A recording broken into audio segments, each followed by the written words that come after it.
세상을 살아가다 보면은 어떤 사안에 대해서 또 문제에 대해서 의견을 달리할 때가 있죠. 사람들 간의 의견을 달리할 때가 있습니다. 뭐 본질적인 것이 아니라면, 본질적인 문제가 아니라면 얼마든지 조율하고 또 맞춰갈 수 있는 것이죠. 그런데 본질적인 문제에 관한 것이라면 그것은 절대로 타협할 수 없고 또 어떤 때는 맞서 싸우기까지 해야겠죠. 왜냐하면 믿음과 신앙의 본질을 지켜야 하는 것이라면 타협할 수 없다라는 것입니다. 오늘 본문에도 보면 예수님께서 성전을 정화하는 그런 내용이 나옵니다. 성전은 하나님 임재의 상징이고 또 하나님께 나아가는 곳이고 그래서 믿음과 신앙에 너무너무 중요한 곳이죠. 예수님께서 굉장히 힘있게 또 성전이 어떤 곳인지를 가르치시고 또 그것에서 어긋난 성전의 본래 용도에서 어긋난 것에 대해서는 단호하게 행하십니다. 먼저 예수님께서 예루살렘에 이제 어제 본문에 보면 나귀를 타고 입성하시죠. 예루살렘 오셔서 예수님께서 제일 먼저 하신 일은 성전에 들어가셔서 둘러보시는 것이었습니다. 11절에 보면 예수께서 예루살렘에 이르러 성전에 들어가사 모든 것을 둘러보시고 때가 저물 때까지 둘러보셨는데 둘러보셨다라는 이 말이 아주 꼼꼼하게 살펴보셨다라는 의미입니다. 먼저 성전을 둘러보셨어요. 그리고 무화과나무 사건 또 성전을 정화하는 사건이 쭉 같이 나오는 것입니다. 성전이 지금 얼마만큼 하나님의 뜻에서 벗어나 있고 본질적인 것에서 이탈해 있는지 주님께서 다 보셨습니다. 성전을 꼼꼼히 둘러보신 주님께서 저는 이 말씀을 보면서 우리의 삶도 보신다. 꼼꼼히 보신다. 내 삶 가운데 자녀다운, 그렇죠? 하나님의 자녀다운 모습이 있다면 우리 하나님께서 하나님 섬기는 그 자녀다운 모습이 있다면 우리 하나님께서 또 주님께서 기쁘게 보신다라는 것입니다. 그런데 성전은 그렇지 못했어요.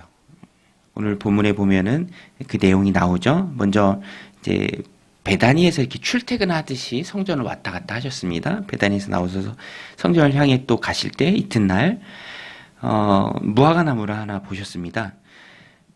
멀리서 보시고 무엇을 얻을까 해서 이제 가까이 가셨는데 아무것도 없었습니다. 13절에 보면 멀리서 잎사귀 있는 한 무화과나무를 보시고 혹 그 나무에 무엇이 있을까요? 가셨더니 가서 보신즉 잎사귀 외에 아무것도 없더라. 이는 무화과의 때가 아님이라. 주님이 열매를 기대하고 가셨는데 열매는 없고 정작 잎만 무성한 무화과나무였습니다. 주님께서 나무를 향해서 저주를 하십니다. 14절에 보면 예수께서 나무에게 말씀하여 이르시되 이제부터 영원토록 사람이 내게서 열매를 따먹지 못하리라 하시니 제자들도 이를 듣더라. 이 제자들이 듣는 게 중요합니다. 예수님의 이 말씀이 나무 자체를 향한 저주는 아니에요. 왜냐하면 아직 무화과의 때가 아니죠. 그것을 통해서 말씀하시고자 하는 게 있었고요. 또 그것을 제자들이 들었습니다. 주님이 말씀하시고자 하는 것은 다른 게 아니죠. 주님이 원하시는 것은 열매입니다. 나무는 열매를 맺어야죠. 잎만 무성하다면, 겉모습만 화려하다면, 정작 열매를 얻을 수 없다면 그것은 나무의 본래 역할을 못하는 거죠. 말씀드린 것처럼 나무 자체가 문제가 아니라 이스라엘 백성을 향한 주님의 경고입니다. 책망이죠. 오래 믿어도 기간이 중요한 것이 아니라 열매를 낼 수 있는 삶이 되는 것이 중요한데 정작 그렇지 못한 사람들을 향한 주님의 책망입니다. 오늘 우리도 이 말씀을 우리 삶 가운데 두려운 마음으로 적용해야 합니다. 나는 오늘 내 신앙생활 가운데 하나님 섬기는 가운데 주님께 보여드릴 또 주님께 드릴 수 있는 열매가 있는가. 잎이 중요한 것이 아니라 멀리서 볼 때는 잎이 너무 화려하죠. 좋아 보이죠.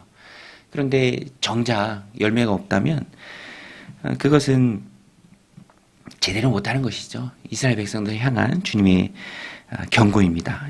이스라엘 백성들이 뭘 잘못하고 있었습니까? 성전에 들어가면 그것이 다 보입니다. 15절에 보면 그들이 예루살렘에 들어가니라 예수께서 성전에 들어가사 성전 안에서 매매하는 자들을 내쫓으시며 돈 바꾸는 자들의 상과 비둘기 파는 자들의 의자를 둘러엎으시며 아무나 물건을 가지고 성전 안으로 지나다님을 허락하지 아니하시고 그 다음에 17절이 중요합니다. 주님께서 가르쳐 주시죠. 이에 가르쳐 이르시되 기록된 바 내 집은 만민이 기도하는 집이라 칭함을 받으리라고 하지 않았느냐 너희는 강도의 소굴을 만들었도다 하시매. 사실 성전 안에서 매매하는 건 비둘기를 팔고 돈을 바꾸어 주고 돈으로도 드리는데 로마 황제의 얼굴이 그려져 있으니까 그것을 이제 성전에 드릴 수 있는 돈으로 바꿔주는 거. 멀리서 오는 사람들이 또 편의를 위해서 거기서 재물을 이제 사서 드릴 수 있게 하는 거. 뭐 다 좋죠. 그런데, 본질을 잃어버리고 탐욕이 그 자리를 채웠습니다. 이면에 살펴보면, 배후에 살펴보면 어떤 재물을 공급하는 권한을 독점하고 거기서 막대한 이득을 취하고 폭리를 취하고 또 그 자체가 하나의 제사장 사람들의 그런 기득권을 위에서 존재하는 거기서 많은 이익을 취하는 욕심이 그 자리를 채웠죠. 예수님께서 그것을 다 둘러엎으신 것입니다.